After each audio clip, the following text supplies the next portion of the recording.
Fidèles téléspectatrices et téléspectateurs d'Impact TV, salut. Soyez les bienvenus à l'écoute de votre émission hebdomadaire Les grandes questions bibliques. Une fois n'est pas coutume, aujourd'hui nous voulons traiter avec vous d'un thème intitulé comme suit: quelle stratégie pour un développement efficient de l'Afrique? Les pays d'Afrique font face à plusieurs défis, dont le plus important est celui de développement. Pourtant, ces pays regorgent et concentrent les plus grandes richesses du monde. Comment donc ces pays, qualifiés selon certains auteurs de pays pauvres, de pays sous-développés et de pays en développement, peuvent-ils relever les défis de développement? Sur quels leviers naturels et spirituels les experts de ces pays peuvent-ils s'appuyer pour booster le développement de l'Afrique? C'est pour répondre à cette équation que nous recevons sur ce plateau d'Impact TV le docteur Prosper Picholo. Il est canadien d'origine togolaise. Il est docteur vétérinaire de formation, conférencier et expert en économie du développement. Il est membre du Conseil des anciens de l'Église baptiste évangélique de Sherbrooke au Canada et auteur du livre Le combat contre la pauvreté. Bienvenue à cette émission, Dr Picholo. Bonjour, merci beaucoup. Et vous avez écrit le livre intitulé Le combat contre la pauvreté. Qu'est-ce qui vous a inspiré à écrire ce livre? Une très bonne question. Les questions de développement m'ont toujours fasciné. Les questions du bien-être d'autrui. C'est vrai que avant d'arriver au Canada, j'étais aussi membre du Conseil des anciens de mon église au Togo et j'ai conduit plusieurs projets. Et dans ma vie professionnelle comme vétérinaire, j'ai beaucoup travaillé à l'installation des vétérinaires privés sur le terrain. Nous sommes arrivés à un moment charnière où l'État n'employait plus les vétérinaires et le privé s'offrait à nous. Mais ce n'était pas facile de se lancer dans le bain. Et j'ai été vraiment l'inspiration pour beaucoup de vétérinaires. Mais très rapidement, certaines questions commençaient par se poser, notamment la carrière dans le privé. C'est là-bas que je me suis rendu compte que quand on travaille dans le privé, on ne s'arrêtera jamais de travailler. Mais quand on est dans le public, on a des avantages. Ça fait que ça conduit à certains problèmes dont nous en parlerons. Mais quand j'ai commencé par avoir des débuts de solutions à ces questions que je me posais, je me suis dit pourquoi ne pas mettre cela par écrit pour que les générations futures puissent s'en inspirer. Tout à fait. Comme on le dit, les écrits restent toujours. Les écrits restent. Oui. Et comment peut-on définir de façon générale la pauvreté? Bon, la pauvreté, en réalité, c'est lorsque vous n'arrivez pas à satisfaire vos besoins. D'abord, les besoins vitaux, les besoins essentiels de la vie, comme l'alimentation, se vêtir décemment, se soigner. Certains peuvent ajouter les loisirs. Si vous n'arrivez pas à satisfaire ces besoins, vous êtes pauvre. Mais l'ONU classe la pauvreté selon plusieurs grades. Il y a l'extrême pauvreté. Aujourd'hui, on parle de $2 par jour. Si vous n'arrivez pas à avoir $2 par jour, vous êtes dans la condition de l'extrême pauvreté. Mais quand vous regardez très bien la carte du monde, le plus grand nombre de pauvres se concentre dans nos pays africains. Ça veut dire qu'il y a des questions à se poser. C'est ces questions que j'ai essayé de me poser et essayer, comme chrétien, d'apporter des approches de solutions. Très bien. Ouais. Et $2, ça fait 1000 francs de francs CFA? 1200 francs CFA par jour. Voilà, par jour. Tout à fait. Et la pauvreté a-t-elle un fondement biblique, puisque Dieu, depuis la création, il a béni l'homme? Ouais. Et si oui, en partant de l'Ancien Testament au Nouveau Testament, est-ce que vous pouvez nous montrer les fondements bibliques, justement? Oui, c'est vrai, la pauvreté a un fondement biblique. Parce que Dieu, quand il nous a créés, il ne nous a pas créés pour souffrir. Il nous a créés pour vivre dans un monde meilleur, dans un monde sans péché, Mais la chute de l'homme, le péché qui est entré dans le monde a apporté tout la mort et tout ce qui entoure, que ce soit la pauvreté, que ce soit la souffrance, le péché lui-même. Aujourd'hui, nous sommes toujours en lutte contre le péché. Et nous serons toujours en lutte contre la pauvreté aussi. Je ne dis pas que quand vous lisez mon livre ou que quand vous m'écoutez, les questions de pauvreté vont s'arrêter. Nous sommes dans un monde déchu. Et par rapport à cela, ces questions vont toujours nous troubler. Mais qu'est-ce que nous pouvons faire pour améliorer le quotidien? Ce qu'il faut savoir, c'est que Dieu ne veut pas que nous souffrons. Dieu ne nous a pas créés pour souffrir. Il ne nous a pas créés. Mais la souffrance, la pauvreté, c'est comme le cri d'alarme de Dieu pour nous dire que le monde dans lequel vous êtes, il n'est pas bon. Je vous appelle à un monde qui est autre, un monde où il n'y aura pas de souffrance. Si tout allait bien sur la terre, qui va penser à Dieu? Je connais le témoignage de beaucoup de gens qui sont arrivés au Seigneur après des questions profondes sur les questions de la souffrance, de la pauvreté et du péché. Donc ce monde n'est pas un monde parfait. Ça, c'est les fondements bibliques. C'est ce qui nous amène à comprendre que la pauvreté, le péché, tout ça est rentré dans le monde. Mais si nous regardons la vie de Salomon, nous pouvons tirer des enseignements. Notamment, je parle des proverbes. Parce que la pauvreté, tu peux l'induire toi-même. Quand tu décides de vivre comme un paresseux, tu vas vivre dans la pauvreté. On nous demande d'être sage comme les fourmis. D'où d'être sage comme les fourmis. C'est l'exemple que Salomon a pris. Moi, ce qui me fascine avec la parole de Dieu, c'est qu'aujourd'hui, nous disons des choses que la parole de Dieu a dit il y a 3500 ans. C'est l'une des preuves fondamentales que la parole de Dieu vient de celui qui a créé le monde. Ce n'est pas les hommes qui l'ont écrit, qui sont les auteurs réels de la Bible. Mais c'est Dieu qui les a inspirés sur des questions sur lesquelles eux-mêmes ils n'y pensaient pas. La fourmi n'a pas de chef. La fourmi n'a pas d'inspecteur. Mais la fourmi prépare pour préparer sa saison. Donc, Salomon nous dit de prendre exemple sur les fourmis, c'est-à-dire de travailler. Mais le problème, c'est que le monde est un monde déchu. Dans nos pays surtout, nous voyons beaucoup de gens qui se mettent au travail, qui travaillent fort. Mais à la fin, ils sont toujours pauvres. À la fin, ils n'arrivent pas à vendre leurs produits au prix auquel ils ont donné leur corps et leur sang. Ça devient difficile. Ça veut dire que l'organisation du monde, l'organisation de nos pays a quelque chose à voir avec. Et ça, c'est à cela que je m'attaque aujourd'hui. Et Salomon qui interpelle ceux qui croisent les bras, qui sont paresseux. Non. Réveille-toi, sinon la pauvreté va te surprendre. Va te surprendre, oui. Ça, je pense que c'est Proverbe 30, à peu près.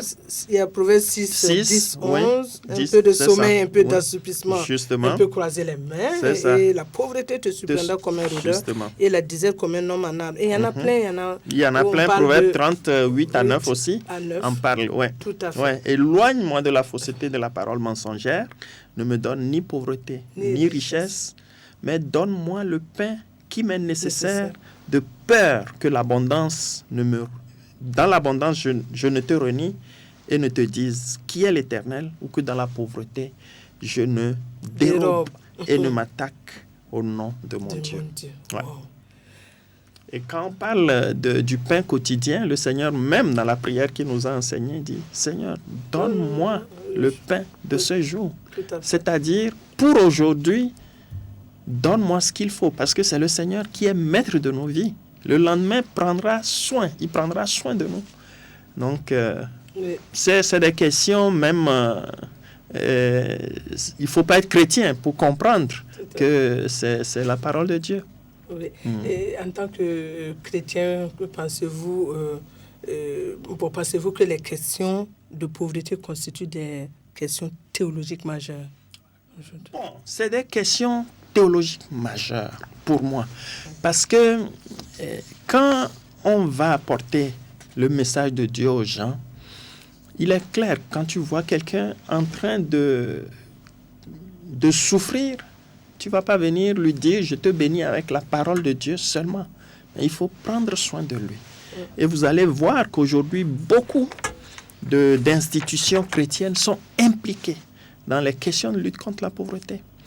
Et même la Croix-Rouge, c'est des chrétiens qui ont été à l'origine de la création de la Croix-Rouge. Aujourd'hui, les grandes organisations caritatives du monde viennent des chrétiens. Et dans les pays développés, vous voyez, dans les églises, on incite les gens à mettre de l'argent de côté pour aider ces organisations. World Vision, Compassion Internationale, Samaritan Purse, même chez nos frères catholiques, l'OCDI, Emmaüs, tout ça en France, c'est des gens qui ont compassion de l'autre. C'est eux qui le font. Donc si, en tant qu'Église, nous ne voulons pas parler de ces questions profondes, je pense que nous ratons notre but. Il est important d'en parler et d'aider les gens, que ce soit individuellement ou que ce soit en tant qu'organisation, à sortir de cette situation. Oui. Qu'est-ce qui caractérise un pays pauvre? Vous l'avez déjà dit, c'est $2. Est-ce qu'il y a autre chose? Oui. Un pays pauvre, en réalité, c'est vrai. Et quand on le dit, il ne faut pas que nous pensions que c'est une insulte. C'est vrai qu'aujourd'hui, dans la communication du monde, le mot a plus de valeur parfois que ce que l'on veut dire. Quand on dit un pays pauvre, ça veut dire qu'un pays où la majorité des gens ne peuvent pas satisfaire leurs besoins. En Afrique, c'est plus de 50% des gens qui vivent dans l'extrême pauvreté. Dans presque tous les pays, il y a certains pays qui sont mieux lotis, mais c'est ça la réalité. Quand vous regardez très bien, 80% des gens s'adonnent à l'agriculture. Et ce n'est pas une agriculture commerciale, c'est une agriculture de subsistance. Ça veut dire qu'ils sont complètement oubliés. Eux, quand il pleut, ils peuvent produire. Mais quand il ne pleut pas, qu'est-ce que vous voulez qu'ils fassent? Souvent, ils quittent leur milieu pour venir en ville parce qu'ils se disent que c'est en ville qu'il y a les opportunités d'emploi. Mais souvent, dans les villes aussi, ça devient compliqué. Donc, les pays pauvres, en réalité, moi, je pense, et je ne sais pas qui me contredira, c'est une question d'organisation. Si on est bien organisé, on peut vaincre la pauvreté. Mais si on est mal organisé, c'est difficile. Parce que ça devient comme une jungle où tout le monde se bat pour sa poche. Tout le monde se bat pour lui. Et l'égoïsme fait que on a des gens qui sont très riches, mais ils ne se soucient même pas qu'il y a des gens qui sont pauvres. Ouais, tout est centré sur eux. Tout est centré sur eux. Donc, si l'État qui gère le pays peut s'organiser mieux pour que les impôts soient répartis selon les revenus ou selon la richesse, les plus pauvres, ce n'est pas qu'ils ne paieront pas, mais ils ne paieront pas la même chose que celui qui est très riche. Ça permettra à l'État d'avoir des revenus, d'avoir beaucoup de contribuables.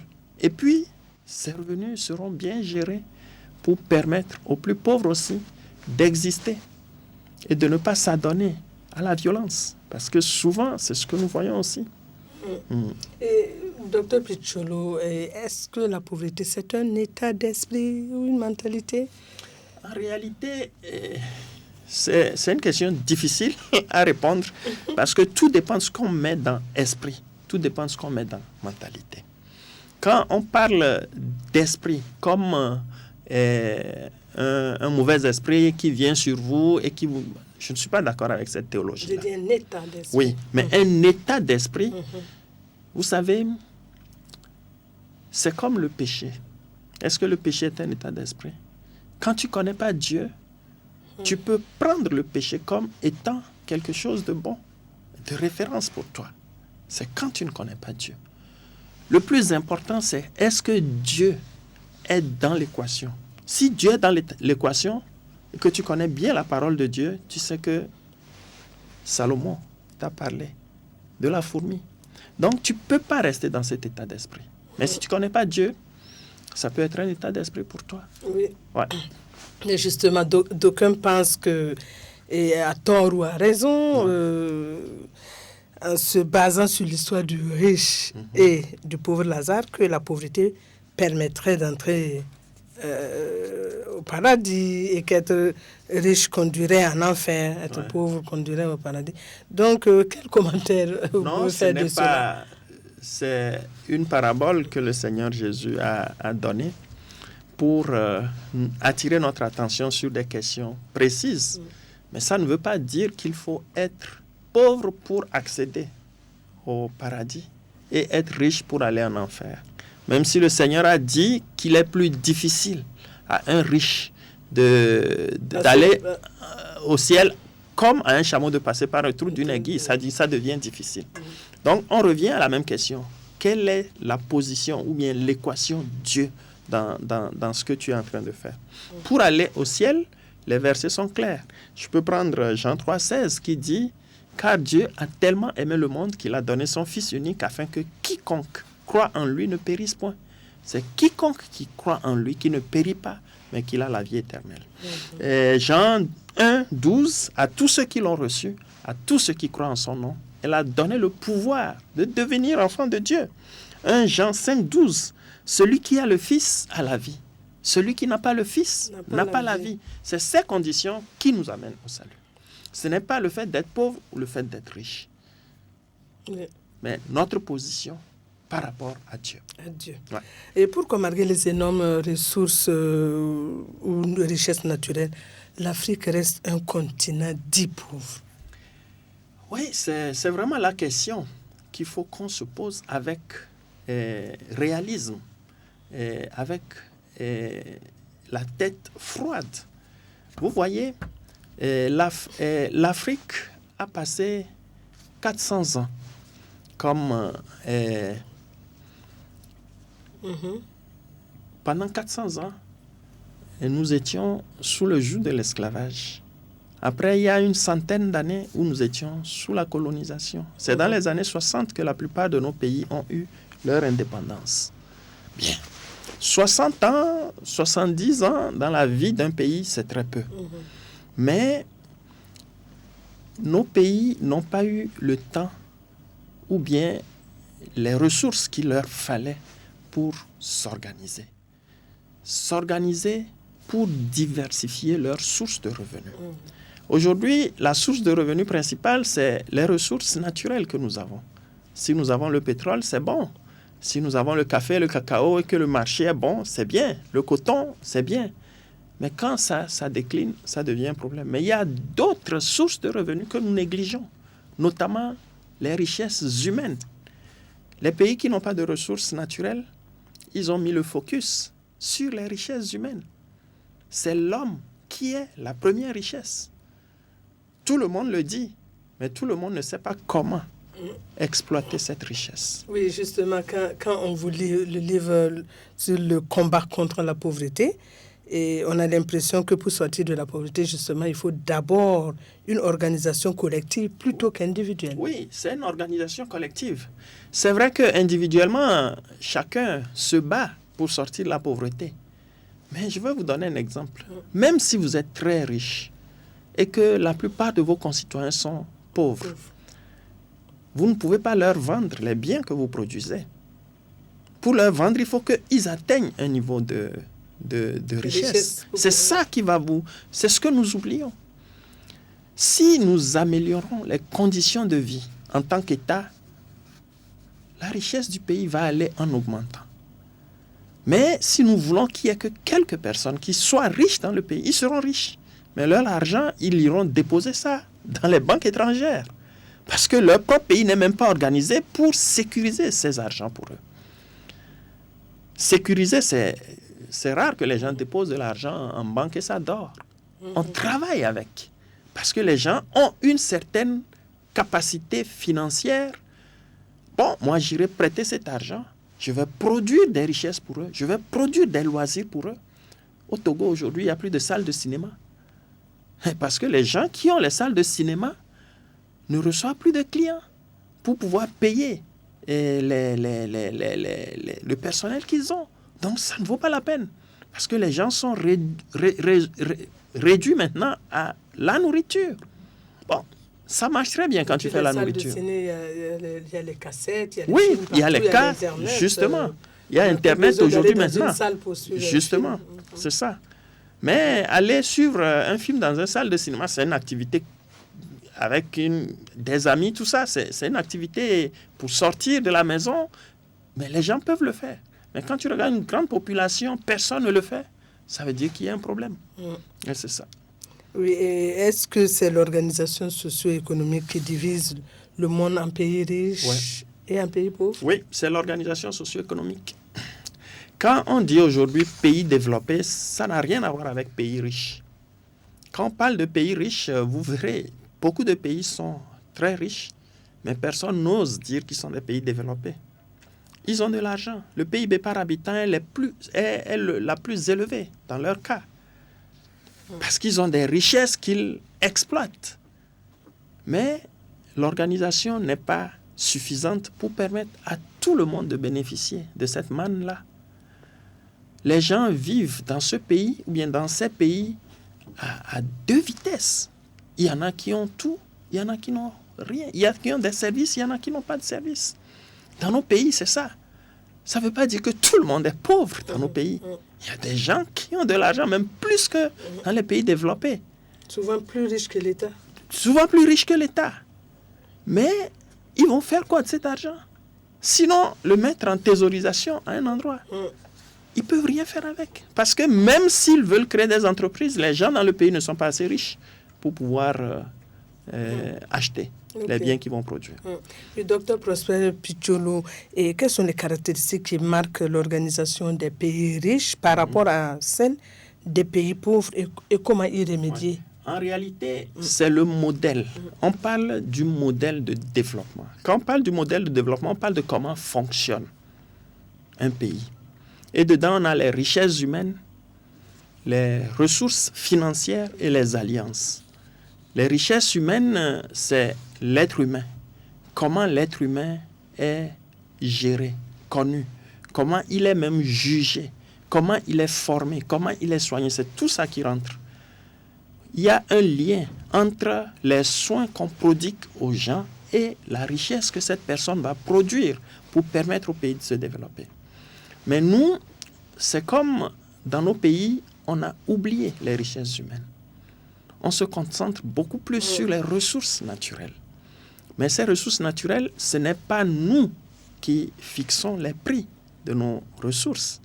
De plus en plus, c'est les multinationales qui prennent le contrôle de nos mines et de nos ressources. Donc, ça veut dire que le pays, les richesses nous passent entre les doigts. Mais nous n'avons pas assez de diversification pour aller chercher l'argent à gauche et à droite dans les autres domaines.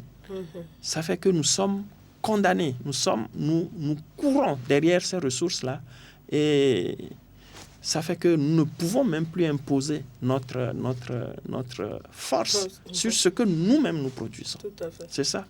Oui. Je ne connais pas un pays qui peut dire je ne vais pas vendre mon coton pendant 2 ans pour faire monter les cours du coton ou bien le pétrole. Je ne connais pas les pays producteurs qui peuvent faire ça. Pourquoi? Parce qu'ils ont besoin de ça au jour le jour. Mais alors qu'ils peuvent le faire. Pourquoi ils pas devraient le faire, mais ils n'auront plus d'argent. Parce que si tu ne vends pas, tu n'as pas d'argent. Mais s'ils avaient d'autres sources de revenus, notamment apportées par les ressources humaines, ils comprendront que, bon, si le pétrole ne marche pas, je peux réduire. Oui. Si le coton n'est pas bon, je ne vais pas le vendre, je vais le garder. D'autant plus que je peux le conserver plusieurs années. Le café, le cacao, c'est la même chose. Mais ils ne peuvent pas. Tout simplement parce qu'ils sont trop attachés à une seule source de revenus. Oui. En vous lisant, on remarque que les grands problèmes que nous vivons en Afrique trouvent leur cause profonde dans cette organisation défaillante, j'allais dire. Pouvez-vous nous citer quelques-uns de ces problèmes-là? Oui, c'est vrai que quand nous manquons d'organisation, au fil des années, il y a certains problèmes qui apparaissent. Et nous pouvons penser que c'est nous qui créons ces problèmes, mais c'est le modèle dans lequel nous vivons qui, au fil des années, a produit ces problèmes. Les manques de ressources, par exemple. Dans tous les pays développés, plus de 50% des ressources sont apportées par le travail des gens. C'est-à-dire, les emplois sont organisés de telle sorte que, quel que soit le métier que vous faites, quel que soit l'endroit où vous vivez sur le territoire, l'État est capable de vous apporter les services et de collecter les impôts. Mais dans nos pays, quand vous n'êtes pas dans les grandes villes, l'État est absent. Mais tout le monde sait que la nature a horreur du vide. Donc c'est ça, l'une des causes majeures. Je peux citer le bateau d'employabilité. Quand vous prenez un pays organisé, c'est à peu près un fonctionnaire pour 10 habitants. Pour un pays comme le Burkina, 20 millions d'habitants, on devait avoir 2 millions de fonctionnaires. Mais je ne sais même pas si le Burkina a 200 000 fonctionnaires. Ça veut dire qu'il y a... Quand même. Ah, je ne sais pas. Les chiffres. Justement. Un fonctionnaire va s'occuper d'une centaine de personnes. C'est-à-dire, c'est le seul qui va soigner, éduquer, donner des programmes sociaux, assurer la sécurité de 200 personnes. Ce n'est pas possible. La dernière fois, on me parlait d'un pays comme l'Allemagne où l'initiative privée est développée. Mais le problème que vous oubliez, ou les gens oublient, c'est qu'en Allemagne, c'est 11% de la population active qui est fonctionnaire. C'est les fonctionnaires qui vont inspecter, contrôler et mettre en place les normes pour que le privé puisse se développer. Parce que ces conditions sont réunies, le privé se développe.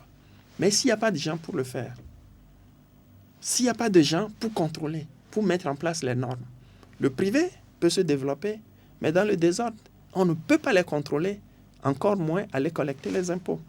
Il y a l'espérance de vie. Est-ce que vous pensez que c'est Dieu qui a décidé que nous, en Afrique, notre espérance de vie soit de 50 ans? Ou moins, parfois?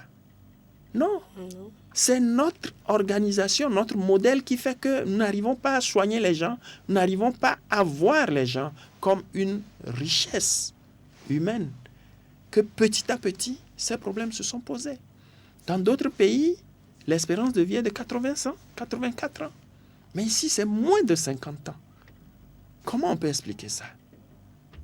Il y a aussi le problème de la faiblesse des droits humains. Vous voyez, l'État, avec le nombre de fonctionnaires qu'il a, ne s'occupe que d'une infime partie de la population. Les autres, ils sont laissés à eux-mêmes. Mais c'est une situation explosive. Et pour se prémunir, l'État met en place une situation sécuritaire pour parer. Quand ces personnes-là vont descendre dans les rues, on ne peut pas négocier avec eux. C'est ça. Donc, les questions de droits de l'homme, c'est très, très, très profond à notre modèle. Il y a aussi la démographie galopante. On fait beaucoup d'enfants. Pourquoi? Parce que c'est notre sécurité.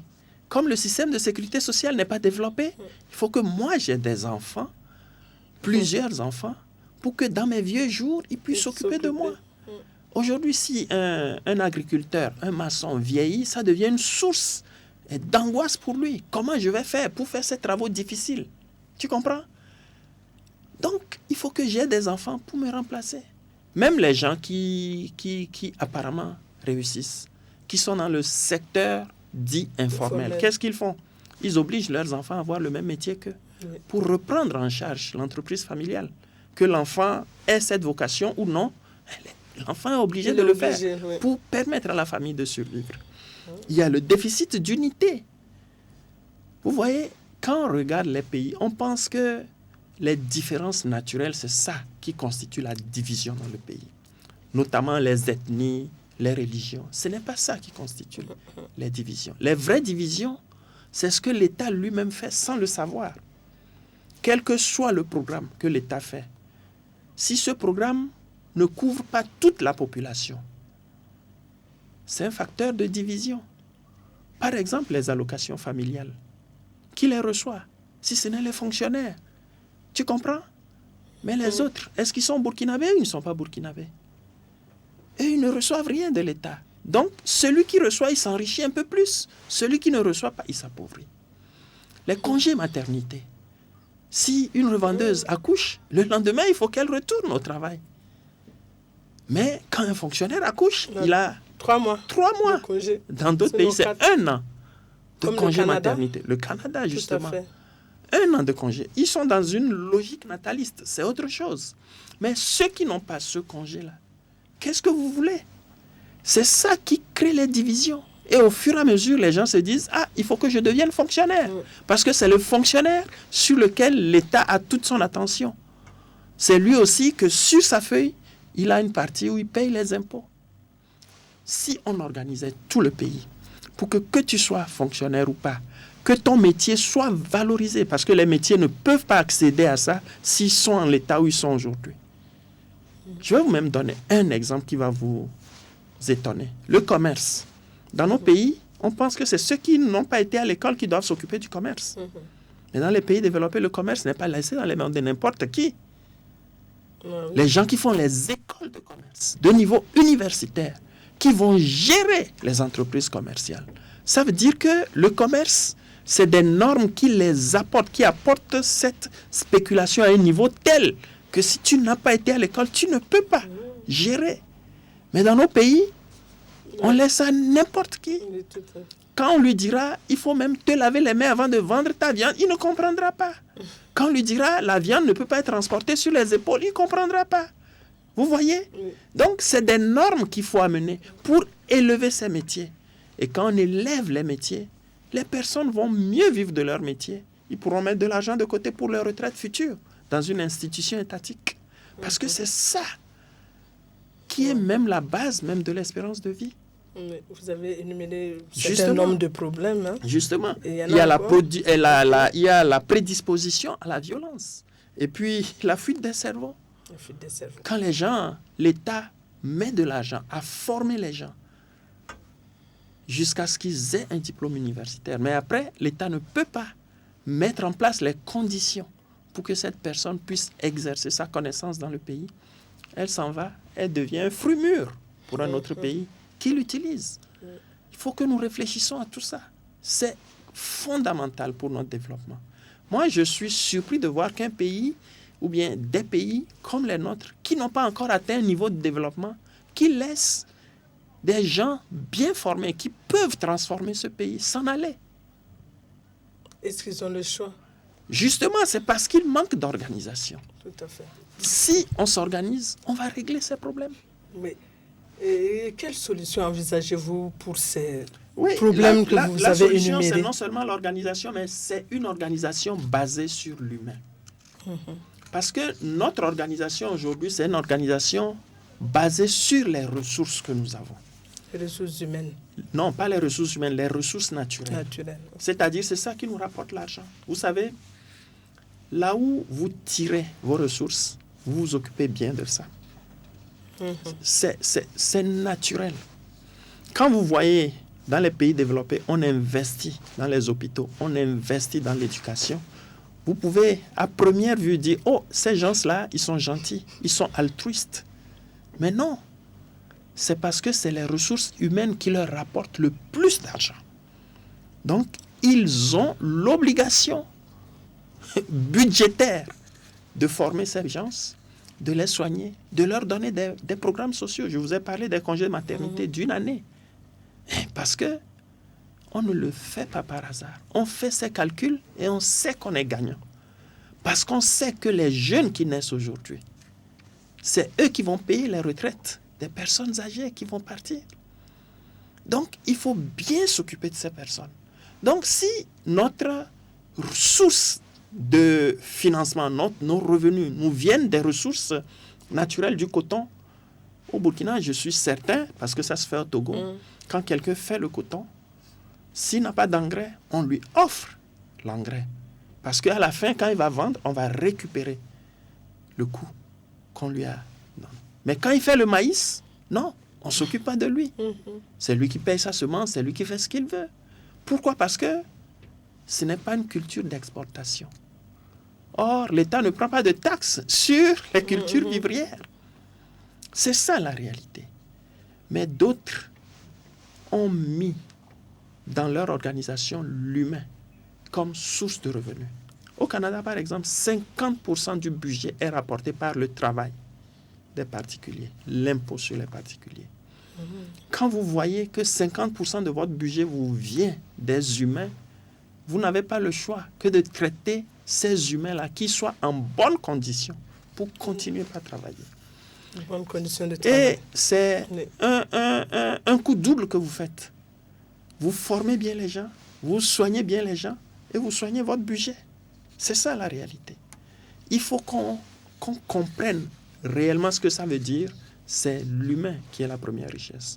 Quand on le comprend dans la théorie et qu'on le met en pratique, notre organisation est parfaite. Bon, parfait n'est pas de ce monde, Oui, mais on va intégré. changer largement les conditions de nos populations. Tout à fait. Et comment pensez-vous qu'une organisation socio-économique basée sur l'humain, comme vous le dites, peut être mise en place et comment il peut résoudre le problème d'insécurité auquel les pays africains font actuellement face? Oui, d'abord, il faut maîtriser la population. La première chose, c'est ça. Maîtriser ce que j'appelle le territoire, le milieu de vie. Maîtriser la population, c'est quoi? C'est connaître la population au jour le jour. Savoir combien ils sont dans chaque milieu, comment vivent-ils, leur milieu de vie, comment ils sont regroupés, de quoi ils vivent, quels sont leurs revenus, comment on peut les aider à améliorer ces revenus. Connaître par exemple ce que j'appelle les personnes handicapées. Si aujourd'hui le Burkina a un programme pour aider les personnes handicapées, je ne suis pas sûr qu'il y ait un endroit où le Burkina a la liste des personnes handicapées de ce pays. C'est maintenant qu'il faut... Ça ne sera pas en tout cas exhaustif. Ça ne sera pas exhaustif. Mais il y a des pays qui sont organisés dès la naissance. Tu es déjà enregistré, classé. Et c'est une classification dynamique. Ça veut dire que ça change. Chaque fois qu'il y a une nouvelle personne qui vient, une nouvelle condition qui vient, on sait comment faire entrer ça. Si vous ne maîtrisez pas la population, vous ne pouvez rien faire. La deuxième chose, c'est le milieu de vie. C'est important. Notre territoire. Aujourd'hui, n'importe qui se lève, il s'installe n'importe où pour construire sa maison. Mais est-ce qu'il construit sur des terres fertiles ou bien il construit sur des terres non fertiles? Est-ce que si on ne change rien, dans quelques années, est-ce qu'on aura vraiment de la terre pour produire la nourriture? Ou bien on va se tourner vers seulement l'importation? C'est des questions auxquelles il faut penser. Et puis les hommes, quand ils s'installent sur le territoire de façon libre, est-ce que l'État a une politique qui leur permet de s'installer ici plutôt que dans l'autre? Parce qu'il y a des réserves qu'il faut mettre en place. Il y a des zones industrielles qu'il faut mettre en place. C'est tout ça qu'il faut faire. Et puis, les professions, maîtriser les professions. Parce que l'argent vient d'où? Il vient du travail des gens. Et les gens exercent une profession. Il faut savoir comment on accède à ces professions. Comment on améliore ces professions. Comment on contrôle le travail de ces professions. Sinon, on ne peut rien tirer des professions. Donc, c'est une troisième chose qu'il faut voir. Et puis, la justice et son fonctionnement. Je ne vais pas mettre de l'argent pour créer une grosse entreprise et demain, parce qu'il y a manque de justice, une seule décision fasse écrouler mes affaires. C'est pourquoi beaucoup de gens qui ont de l'argent, ils ne viennent pas investir dans nos pays. Parce qu'une décision ministérielle, c'est fini. Tu as perdu tes investissements. Donc, il faut revoir ça. Et puis, même l'humain, comment on le juge, comment on le met en garde à vue, comment on constate les infractions qu'ils font. C'est tout un ensemble de choses. Je peux parler de l'éducation, de la santé, ça, je crois que tout le monde sait de quoi nous parlons. Du commerce et de la fiscalité. Et le développement social. Il faut inclure toute la population. Il ne faut pas faire des choses pour une partie de la population, mais toute la population. Et ça, c'est des étapes. Ce n'est pas en une année ou en 2 ans qu'on peut faire ça. Des gens ont mis des siècles pour arriver. Mais nous savons aujourd'hui comment procéder. Il faut qu'on le fasse pour avoir des résultats rapides, pour que nos jeunes restent dans leur pays pour travailler, pour que l'État dispose de ressources pour s'occuper de ces jeunes. Sans cette organisation, je vous dis, avec le développement humain que je suis en train de voir, c'est-à-dire la population qui double tous les 25 ans, ça va être difficile. Nous parlons de violence aujourd'hui, d'insécurité aujourd'hui. Vous connaissez quelqu'un qui va rester là, les bras croisés, qui n'a rien à manger, qui travaille, qui n'arrive même pas à vendre ses produits. Il dit, OK, je vais rester là. Quand la Bible parlait, quand les choses parlaient, il dit, dans la pauvreté, je ne dérobe. Ouais. Ces personnes vont dire, ah, OK, et eux, ils n'ont pas les biens juste pour se nourrir, ils vont aller dérober, voler. Chez les riches. Justement, chez les riches. Le riche même n'est pas en sécurité. Mm. Il suffit de regarder les clôtures des grandes maisons ici. On met des barbelés là-dessus.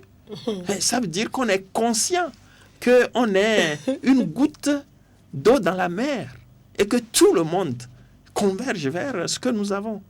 Non, réfléchissons. Réfléchissons sérieusement. Et c'est ce que j'appelle les dirigeants de ce pays, les dirigeants ecclésiastiques de ce pays à faire.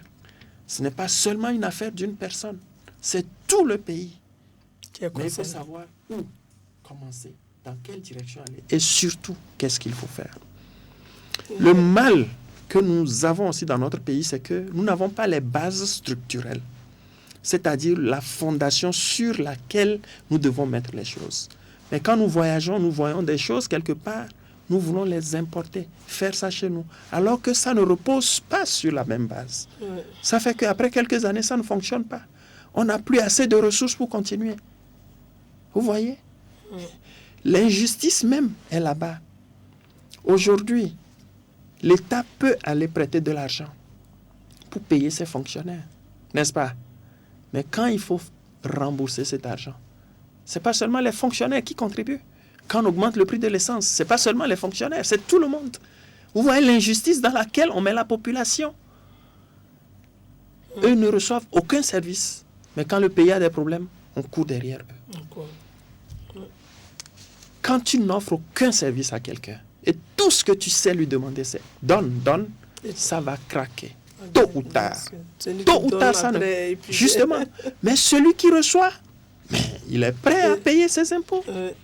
Personne n'aime payer les impôts, même dans les pays développés. Mais quand tu regardes autour de toi, tu vois la façon dont l'État met en place des services pour toi. Les congés maternité, l'allocation chômage. Quand tu vois tout ça, même si tu ne profites pas directement, tu sais que c'est ça qui fait que la violence baisse. Même quand il faut payer les impôts, tu les paieras. La douleur avec laquelle tu vas payer cet impôt va s'atténuer parce que tu reçois des services. Le transport en commun est là, les routes sont là, tout est là. Tout à fait. Mais c'est ça, la réalité. Oui. Et quels sont les obstacles majeurs, réels, qui empêchent l'Afrique de décoller? Oui, les obstacles, c'est d'abord cette organisation qu'on n'a pas eue. On n'a pas eu cette organisation parce que nos pays nous ont été légués. Vous savez, nous étions des colonies d'exploitation. Colonies d'exploitation, ça veut dire que nous sommes là pour être exploités. Nous sommes là pour produire, pour alimenter les usines dans d'autres pays. Et nous fonctionnons comme ça jusqu'à présent. Ça n'a pas changé. Même si le commandant de cercle n'est plus là, nous fonctionnons de la même manière. On oublie nos populations. On ne veut même pas entendre parler de nos populations. C'est pour ça que quand on entend même des histoires horribles devant la Méditerranée, on ne va même pas chercher nos concitoyens. Parce que c'est un fardeau pour nous. Avant, il y avait le commandant de cercle qui mettait en place une organisation pour surveiller les gens. Mais maintenant, cette surveillance n'est plus là. Quand la personne voit que le coton ne me rapporte plus d'argent, il abandonne. Il fait autre chose. Il fait autre chose. Mais il y aura toujours quelqu'un qui va faire le coton parce qu'il y a les financements. C'est ça. Concentrons-nous sur l'humain. C'est l'appel que je fais. Je suis en Afrique depuis presque une année. C'est les conférences que je fais. Concentrons-nous sur l'humain. Connaissons l'humain. Connaissons nos compatriotes. Organisons-les. Apprenons à les apprécier. Oui. Apprenons à organiser leur profession, à mettre les normes en place. N'ayons pas peur de mettre des normes en place pour obliger certaines personnes à quitter ce métier. Moi, je suis vétérinaire de formation. Aujourd'hui, quand je vais au marché et je vois comment la viande est exposée, je vous dis, je ne suis pas sûr que je peux acheter la viande. La chance que nous avons, c'est notre mode de cuisson. Nous cuissons la viande tellement que les microbes meurent. Mais dans d'autres pays où la viande est mangée saignante, tout ça, ils ne peuvent pas prendre ces viandes. Mais qu'est-ce que vous proposez? Mais c'est la réalité. Ça doit être bien cuit ou non? Bon, quand c'est bien cuit, la viande perd de sa saveur. Ça, c'est vrai. Mais tu as quand même tes protéines. Si tu veux manger la viande et savoir vraiment, moi, je ne suis pas adepte de cette... mais il faut manger la viande assez saignante. Mais aujourd'hui, je ne suis pas prêt à donner ces conseils en Afrique. Parce que les conditions dans lesquelles nous transportons la viande, nous entreposons la viande, nous faisons même l'abattage, nous faisons respecter même les conditions de ressuyage réfrigéré. Non, je ne suis pas prêt à donner ces consignes-là. Il vaut mieux bien cuire la viande. Mais s'il n'y a pas beaucoup de maladies alimentaires qui nous ravagent, c'est parce que nous avons ce mode de cuisson. Vous savez, Dieu nous équilibre quelque part. C'est la grâce de Dieu. La grâce de Dieu. Oui. Nous sommes pris par le temps, il y a beaucoup à dire. Oui. Et on me montre qu'il ne reste plus beaucoup de minutes. Oui. Et vous êtes Togolais vivant au Canada, vous êtes chrétien. Oui. Et pensez-vous que les chrétiens ont un rôle à jouer dans le combat de l'Afrique contre la pauvreté? Mais bien sûr, les chrétiens ont un grand rôle à jouer. Je peux même dire que les chrétiens doivent être sur la ligne de front. Puisque nous sommes le sel. Nous sommes le sel de la terre, lumière, la lumière du monde. Et je l'ai dit au début, c'est une condition qui est venue dans le monde avec la chute. Et si nous travaillons pour aider les gens à sortir du péché, pourquoi ne pas travailler pour aider les gens à sortir de la pauvreté, la souffrance? Vous savez, les grandes organisations caritatives de ce monde ont été créées par les chrétiens, je l'ai déjà dit. Jean sans terre pour la Croix-Rouge. Aujourd'hui, World Vision, ces organisations qui mobilisent les chrétiens à penser à leurs frères. Vous savez, quand je suis rentré, j'ai parlé avec mon pasteur. Je lui ai dit la vision que je porte sur mon cœur. Il m'a dit, ce que tu dis vient de Dieu. Parce qu'il faut avoir la grâce de Dieu pour ne pas penser seulement à soi, mais penser aux autres. Le fait que tu réfléchisses pour penser aux autres, moi je peux te dire que c'est Dieu qui a mis cette vision sur ton cœur. Et je t'encourage à aller. Je ferai ce qui est à mon pouvoir pour t'aider. Que ce soit à travers la prière ou par des actions concrètes. Ça m'encourage beaucoup. Parce que quelque part, je me dis, ce que je suis en train de faire, c'est d'abord en tant que chrétien. Avant de dire que je le fais en tant qu'intellectuel africain, c'est d'abord en tant que chrétien. Parce que qu'est-ce que je veux? Que mon pays ressemble aux autres pays dans lesquels je vis, que j'ai visités. Que nous arrivons à élever notre niveau de développement. Et là, chacun va rester chez lui. Oui, docteur Pichono, la façon dont vous parlez de tout cela, de la pauvreté, cela nous amène à penser que c'est une préoccupation profonde et ancienne, j'allais dire, pour vous, parce que vous ne vous limitez pas à aider les individus à sortir de la pauvreté, mais vous préconisez des actions d'envergure qui vont changer la vie de tout un pays, j'allais dire de tout le continent. Le prenez-vous comme une mission que le Seigneur vous a confiée? Oui. Définitivement. Je le prends comme une mission. Quand je quittais le Canada, j'ai dû informer les membres de mon conseil. Dans notre église, nous sommes 7 membres du conseil des anciens. Et les anciens sont des pasteurs. Bibliquement, c'est ça. Donc, parce que vous prêchez aussi dans oui, je prêche dans plusieurs églises. Okay. Je suis un prédicateur itinérant. Donc, j'ai informé le conseil des anciens. Je vous dis, malgré mon absence, ils se sont tous levés pour me faire une accolade. Dans une autre église où j'ai prêché, où j'ai informé les gens que je ne pourrais plus être disponible pendant un temps, quelqu'un m'a invité dans un restaurant. Quand on en parlait, je lui ai dit, moi, ce qui me chagrine, c'est le fait que dans nos pays, il n'y a que 1% des gens qui peuvent accéder à la retraite un jour. Il m'a dit, ce que tu es en train de dire là, ce n'est pas seulement une question d'emploi, c'est une question d'espérance de vie. Ça, je ne peux pas imaginer que ce soit une mission personnelle. C'est Dieu qui te donne cette mission-là. Et c'est avec cette force que j'avance aujourd'hui. C'est avec cette grâce de Dieu que j'avance. Ce n'est pas facile. Aller parler aux gens, aller parler aux dirigeants, ne même pas avoir la possibilité d'accéder à ces dirigeants, ça me fait mal. Mais je continue malgré tout. Parce que je me dis, comme dans Matthieu chapitre 25, verset 14 à 30, Dieu, le Seigneur a parlé de la parabole des talents. Je me dis que si le Seigneur venait aujourd'hui, est-ce qu'il va me traiter de serviteur utile ou serviteur inutile? Si je gardais tout ce que j'avais pour moi. Donc c'est la mission que je me donne. Et je sais que c'est le Seigneur qui me donne cette mission. Tout à fait. Et voilà, comme le titre de cette émission, quelles sont les stratégies à mettre en œuvre pour un développement efficient de l'Afrique? Je pense que je l'ai dit de plusieurs manières pendant mon exposé. La stratégie à mettre en œuvre, c'est l'organisation basée sur l'humain. Pas l'organisation basée sur les ressources naturelles. Là, ce n'est qu'une seule ressource, mais l'organisation basée sur l'humain. Parce que l'humain, il se renouvelle régulièrement. Les jeunes qui naissent, c'est eux qui vont remplacer ceux qui viennent.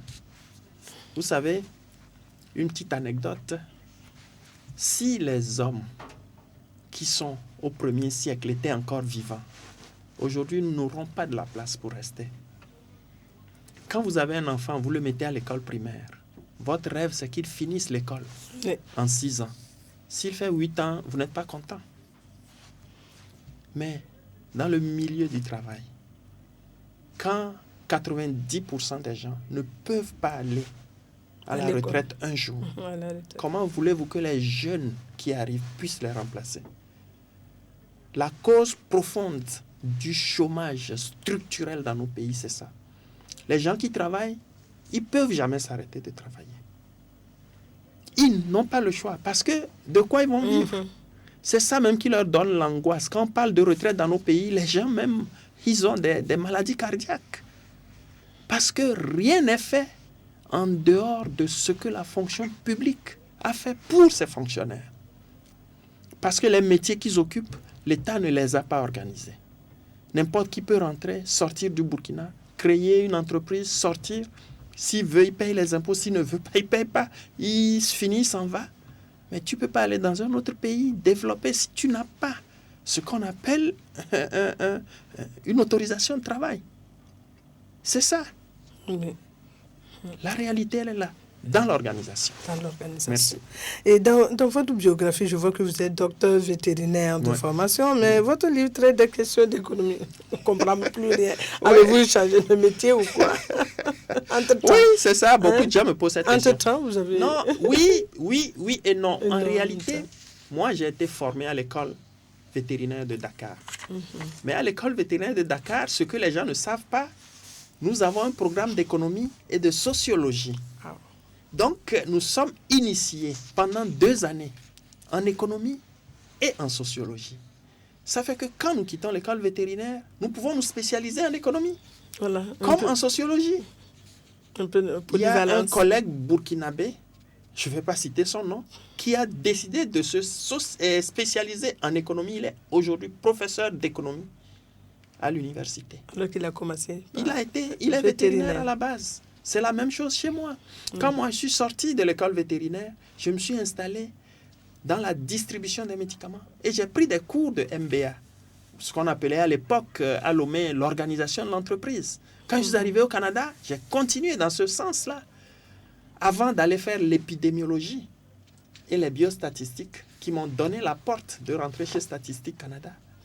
Donc, je suis économiste. C'est vrai que je ne peux pas te présenter un diplôme d'économie, mais comme autodidacte.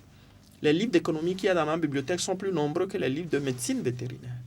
Donc, c'est ça. Je suis devenu, par la force des choses, parce que pendant 15 ans, je réfléchis profondément sur les questions de développement de nos pays pour trouver des solutions. Donc, les séminaires, les rencontres, tout ce que j'ai eu à faire, c'est dans le domaine d'économie.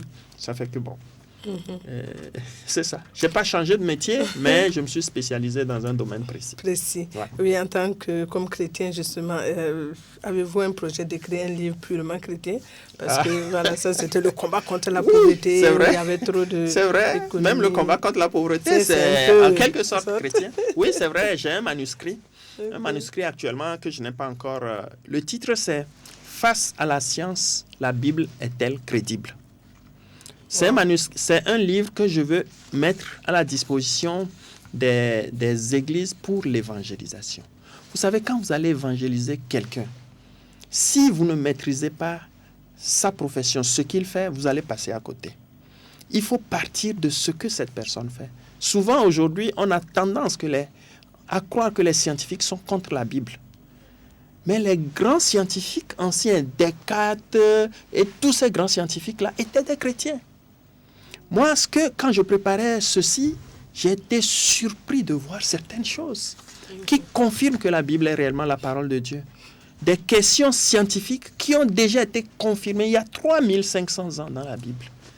Ça veut dire quoi? Ça veut dire que si tu pars de ces postulats bibliques que la science reconnaît aujourd'hui comme infaillibles, notamment la Terre qui est ronde, depuis quand on sait que la Terre est ronde? Depuis qu'on a les satellites. Ça fait même pas 150 ans qu'on peut dire avec certitude que la Terre est ronde ou que la pluie. Mais dans la parole de Dieu, depuis 3500 ans, c'est écrit. Donc, qui a écrit cette parole de Dieu? C'est Dieu lui-même qui a inspiré l'homme. Ça veut dire que ce n'est pas seulement sur les questions scientifiques qu'il dit la vérité. Il dit aussi la vérité sur la question du péché. C'est-à-dire, vous et moi, nous sommes pécheurs et nous avons besoin d'un sauveur. Ce sauveur, c'est Jésus qui est venu mourir sur la croix pour nos péchés. Et si tu acceptes Jésus, tu as le salut. Si tu ne l'acceptes pas, tu n'as pas le salut. C'est une vérité aujourd'hui. Parce que nous n'avons pas les outils de mesurer ou de contrôler cela, nous pensons que ce n'est pas scientifique.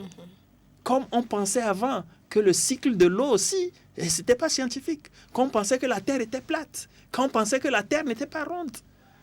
Mais aujourd'hui, toutes ces vérités sont dans la Bible. Oui, docteur Prosper Pichulo, je vous donne 1 minute pour conclure. Ouais. Et voilà, parler à l'endroit des téléspectateurs. Je ne peux pas conclure en dehors de la parole de Dieu.